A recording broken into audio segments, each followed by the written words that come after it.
یەکێکی تر لەو بەڕێزانە عوروەی کوڕی زوبەیری کوڕی عەوامە، باوکی عەشەرەی مبەششەرەیە، دایکیشی ئەسمائی کچی ئەبوبەکری سدیقە. ئەم ئەسماء بەڕێزەی کە لە 89 ساڵیە کۆچی دوایی کرد، 70 ساڵی لە شەو نوێژ و عیبادەتا بەسەر بردبوو. عوروەی کوڕی زوبەیر برای عەبدوڵڵا و موسعەبە کە هەردووکیان حەجاجی کوڕی یوسفی ثەقەفی کوشتبوونی. عەبدوڵڵای لە مەککە بەدارا هەڵواسی لە ناو کەعبەیە. ئەو عەبدوڵڵا پیاوچاکە ساڵحەی کە لەدایک بوو پێغەمبەر صلی الله عليه وسلم تەکبیری کرد لە خۆشیە، ئەهلی مەدینەش هەموویان لە خۆشەویستی ئەوە تەکبیریان کرد.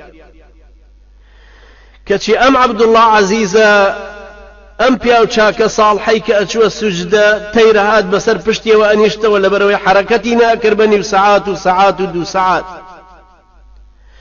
ئەم پیاوچاکە ساڵحە کەوتە بەردەستی ئەم پیاوە مجریمە سەفا کە خوێن ڕێژەی حەجاجی کوڕی یوسفی ثەقەفی و هەڵی واسی بەدارە نەیهێشت 7 ڕۆژ مەیتەکەشی لێکەنەوە. دایکی بەچۆری هاتووتی ئەما ئانە الئەوان لهذا الفارس ئەن یەتەرەجەل، مەگەر کاتی ئەوە نەهاتووە ئەم سوار چاکە بێننە خوارەوە.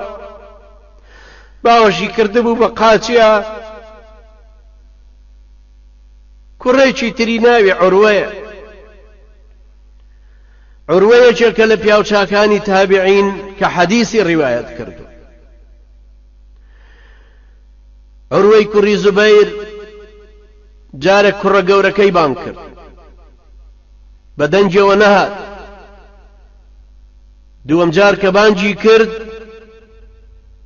گوێی لێ جوابی نەبوو. بەوانەی وت کە لە مەجلیسەکە بوون ئێوە جوابتان گوێ لێ بوو، وتیان نەخێر.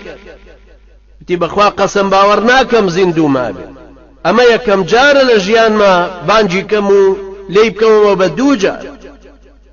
کوڕێکی ئەوەندە ساڵح بوو.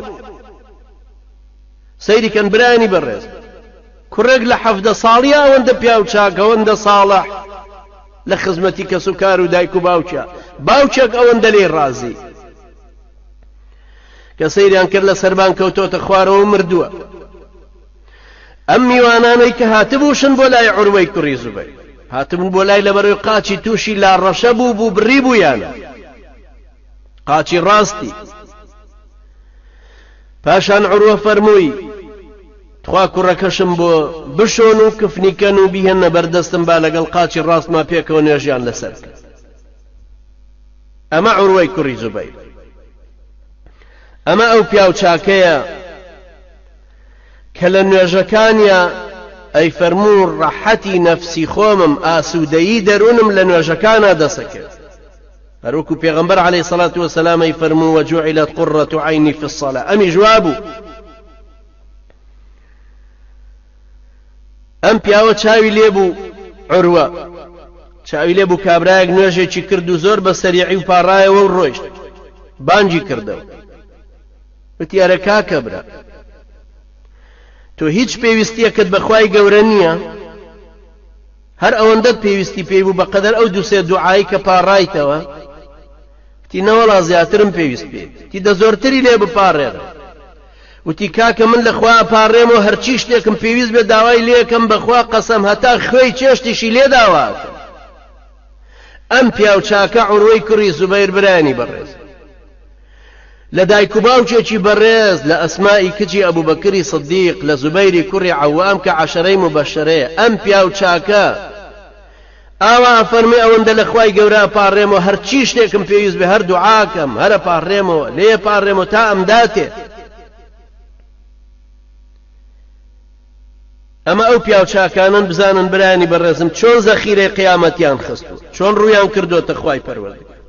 ئەنجا چەند پیاوچاک بوون، چۆن دوعایان گیرا بووە. سبحان الله. ئەمانە وەکو سەید قوتب ڕەحمەتی خوای لێ بێ فەرمێ ئەم سەحابە بەڕێزانەی پێغەمبەری نازدار عەلەیهی سەڵات وەسەلام لە خەیاڵەوە نزیکترن وەک لە واقع. تۆ بیریان لێ بکەرەوە، تۆ دراسەی 10 کەسیان بکە، ئەنجا بزانە ئەمانە چ جۆرە پیاوێک بوون، چ جۆرە بەشەرێک بوون، چەند لە خوا نزیک بوون، خوای گەورە چەند لیان نزیک بووە، چۆن دوعایان مستەجاب بووە.